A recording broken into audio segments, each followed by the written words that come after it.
Hello everyone, আসসালামু আলাইকুম। আজকে আমি আবারও হাজির হয়ে গেলাম আপনাদের সামনে নতুন একটি রেসিপি নিয়ে। আজকের রেসিপি পুঁই শাক মিষ্টি কুমড়া দিয়ে নিরামিষ রান্না। আমি এই পুঁই শাকে আর মিষ্টি কুমড়া নিরামিষটা কীভাবে রান্না করব সেটা আপনাদের সঙ্গে শেয়ার করব।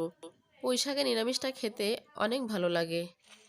আমি এখন পুঁই শাকগুলো ভালোভাবে কেটে নেব। আমার এখানে আছে 1 কেজি পুঁই শাক।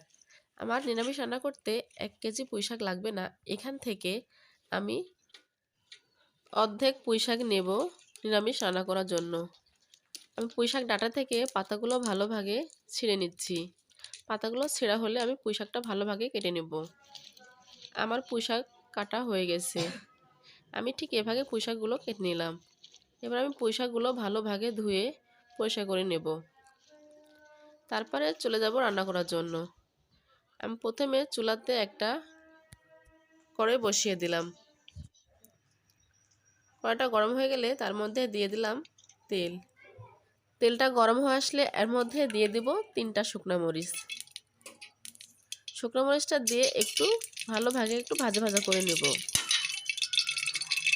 ভাজা ভাজা হয়ে আসলে এর মধ্যে দিয়ে দিব পেঁয়াজ কুচি। পেঁয়াজ কুচিটা দেওয়া হলে তার সঙ্গে দেব রসুন কুচি দিয়ে ভালোভাবে একটু ভেজে নেব। আমি বেশি ব্রাউন করে ভাজবো না, অল্প ব্রাউন কালার হয়ে আসলে এর মধ্যে দিয়ে দিলাম পাঁচফোড়ন। পাঁচফোড়নটা দিয়ে আবার একটু ভালোভাবে নাড়াচাড়া করলাম। এবার আমি যে সবজিগুলো কেটে রাখছিলাম, মিষ্টি কুমড়া, বেগুন, আলু, পুঁই শাক, আমি এখানে পুঁই শাকের ডাঁটা নিয়েছি। প্রথমে আমি আলুগুলো দিয়ে একটু ভালোভাবে ভেজে নেব। অল্প কিছুক্ষণ ভাজবো। ঠিক একটু ভাজা হয়ে গেলে এর মধ্যে দিয়ে দিলাম কেটে রাখা সবজিগুলো। আমি কেটে রাখা সব সবজিগুলো দিয়ে দিলাম। এবার আমি কিছু সময় নিয়ে এটা ভাজবো। তারপরে আমি দিয়ে দিব শুকনা মশলাগুলো। আমার ভাজা শেষ। এবার আমি দিয়ে দিলাম 1 চামচ ধনিয়া গুঁড়া, হাফ চামচ হলুদ গুঁড়া,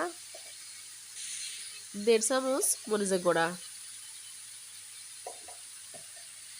1 চামচ লবণ। আমি লবণটা স্বাদ মতো দিয়ে দিলাম। আমার সবগুলো শুকনা উপকরণ দেওয়া হয়ে গেছে। এবার আমি দিয়ে দিব 1 চামচ আদা পেস্ট। আমি 1 চামচ আদা পেস্ট দিয়ে ভালোভাবে মশলার সঙ্গে সবজিগুলো কষাই নিলাম। এর মধ্যে এবার দিয়ে দিব পুঁই শাকের পাতা। আমি প্রথমে পুঁই শাকের ডাঁটাটা দিছিলাম, এবার দিয়ে দিলাম পাতা। আমি প্রথমে পাতা ব্যবহার করি নাই, কারণ পাতা থেকে পানি বের হয়। এই পানি বের হলে আমার সবজিগুলো প্রথমেই নরম হয়ে যেত, সেজন্য আমি পাতাগুলো পরে দিলাম। পাতাগুলো দিয়ে আমি সবজির সঙ্গে ভালোভাবে এটা মিশিয়ে নিলাম। এবার দিয়ে দিলাম অল্প পরিমাণে পানি। পানিটা আমি অল্প ব্যবহার করলাম, কারণ পুঁই শাক সবজিতে বেশি পানি লাগবে না, অল্প পানিতে এটা সিদ্ধ হয়ে যাবে। 5 মিনিট ঢেকে রেখে আমি এটা রান্না করব। 5 মিনিট পর আমি ঢাকনাটা উঠায় সবজিগুলো ভালোভাবে নাড়াচাড়া করে নেব। আমার সবজিগুলো সিদ্ধ হয়ে গেছে। এবার আমি আবারও 2 মিনিটের জন্য ঢাকনা দিয়ে ঢেকে রাখবো। 2 মিনিট পর ঢাকনা উঠায় আমি সবজিগুলো আবারও নাড়াচাড়া করে দেব। পুঁই শাকের নিরামিষ সবজিগুলো আমার রান্না শেষ। এবার আমি রান্নাটা পরিবেশন করব। আমি পুঁই শাক মিষ্টি কুমড়া নিরামিষটা যেভাবে রান্না করলাম, বন্ধুরা ঠিক আপনারা এভাবে রান্না করে খেয়ে দেখবেন। আশা করি আপনাদেরও খেতে ভালো লাগবে। আমার এই রেসিপিগুলো যদি ভালো লাগে তাহলে বন্ধুরা আপনারা যে যেখান থেকে দেখছেন, দেশে বা দেশের বাইরে, আপনারা সবাই আমার চ্যানেলে লাইক, কমেন্ট, শেয়ার এবং সাবস্ক্রাইব করে দিবেন। সাবস্ক্রাইব করে আমার পাশে থাকবেন। আমি যেন নতুন নতুন রেসিপি নিয়ে আপনাদের মাঝে আবারও হাজির হতে পারি।